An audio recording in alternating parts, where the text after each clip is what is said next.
May 19th, 2026. I didn't do it before on this one, but let me turn this camera around. Here's an after. I've had the cattle in and around. That's a gravel drive over there that goes all the way back that way. And it goes back up that way. They're over in there right now. But anyhow, they were here last night, and I don't know how much you can tell, but like you could not see through that at all. And they got in there and did all kinds of good work making paths.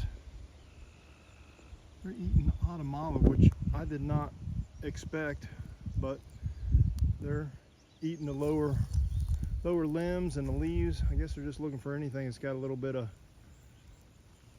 fiber and juice in it. But anyhow, here's a good opportunity for me to come in after them and knock a bunch of this down. I mean, we can keep this tree here and keep this tree here, maybe keep one more tree over there. Looks like there's a guy right there, but all that down there is autumnala. If I could strip all that out and open this up, let the sun get in there and turn that into a better looking area. So I'll take you over here in a second to where they're grazing today by the pond, and but won't be much of a video today. Here we are down here on this driveway. It's kind of convenient because it's easy to haul water right now. I'm serving water right on the driveway. Got our little solar panel battery powered fence energizer, so I can go out in the field anywhere and create a square or circle or whatever, and give them an opportunity to eat for a while and then move them on to the next place. But we're working our way down this way. We got to get in this next field and go down the lane there, but that'll be the next couple days or whatever. But just wanted to bring you over and show you, wind's kicking up a little bit, show you that we're right next to this pond, and they're in some somewhat tall weedy forage. It's not great,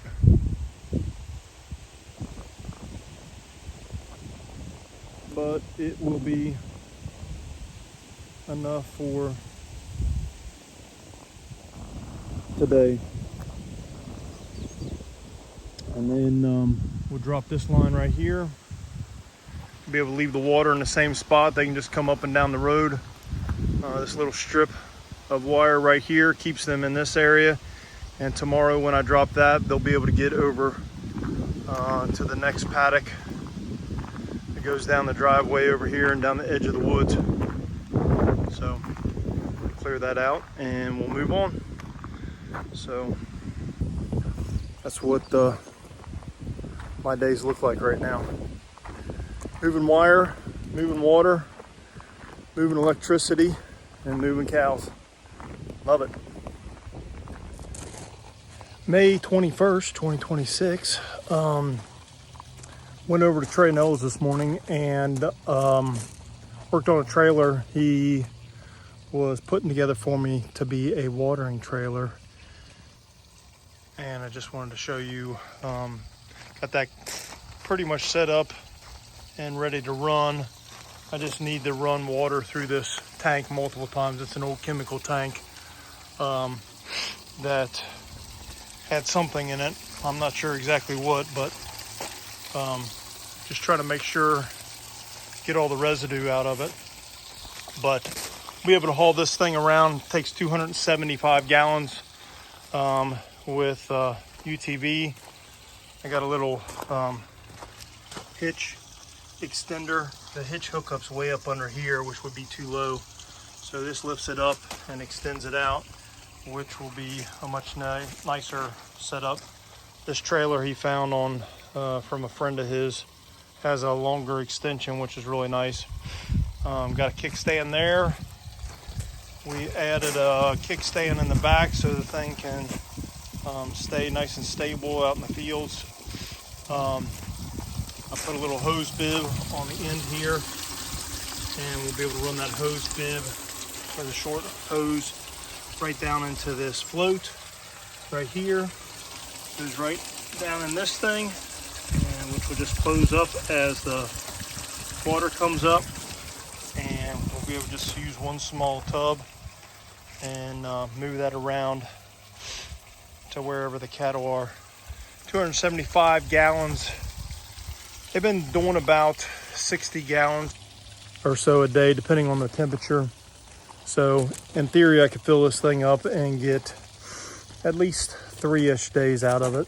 I don't know how much more than that I'd probably get out of it, but anyhow, it's way better than refilling it every day and hauling water around. Just using, I've been using 4 of these 6-gallon containers, and so it takes 3 or 4 round trips with that just to get water over to them. So I don't think I'm going to use this today because I want to drain this multiple times, and I had a little trouble connecting this piece here, and so I'm not sure if the threading's even right. I'm going to have to mess with that some more so it's not just dripping everything out. I like to get it nice and watertight, but it's all together and good to go. A little bit more work on it and I should be able to test it in the field after I get it going here. But for now, I'm just going to go over and move them, top them off with water in the normal fashion that I have been doing, and maybe tomorrow or this weekend I'll get that all finished up and have that out in the field with them. So I think that's all for today.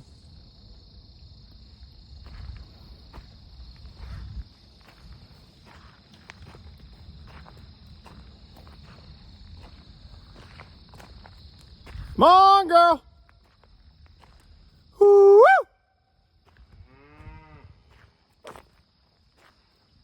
Hello.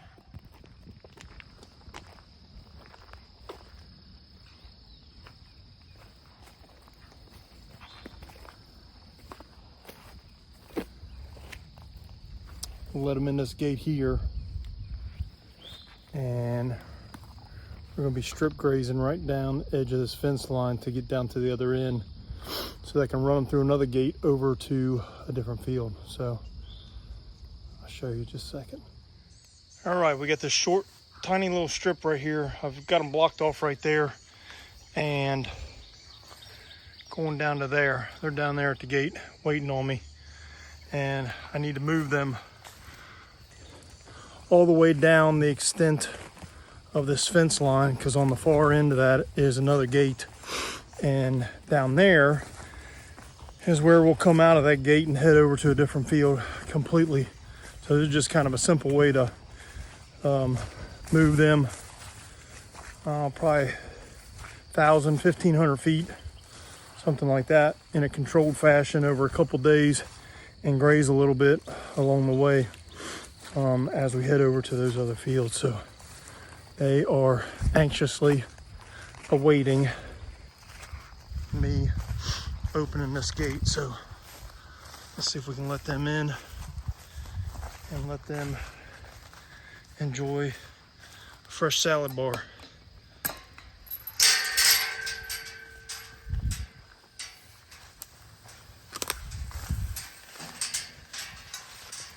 All right, this is where they first led onto the farm off the trailer. It was right there when Josh pulled up and dropped them off the first time. So I don't know how good their memory is, but they might remember this spot a little bit.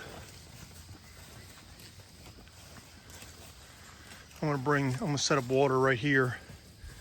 I'll be able to drive through right up to this line and just set my water right there and let them graze down through here today into tomorrow.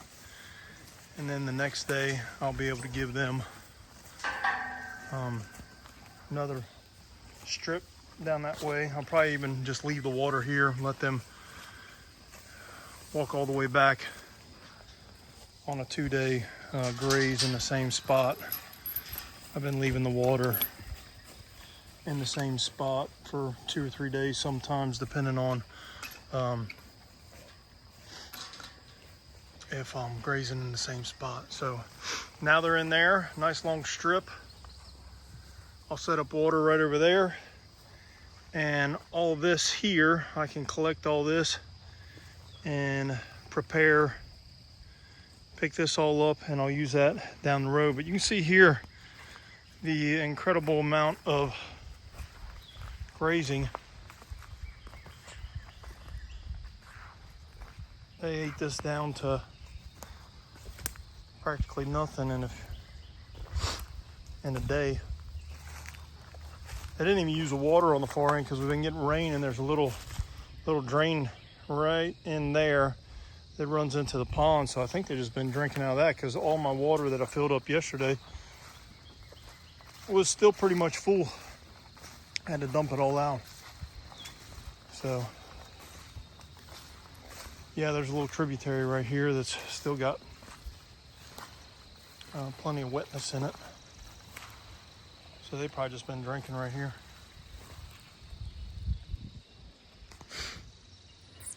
All right then, that's it for the day. Oh man, they did this. Check out the job they did on this bank. I can't mow that. It's so side angled steep. So now I just got to come in and cut a little bit of this growing autumn olive. And that bank's all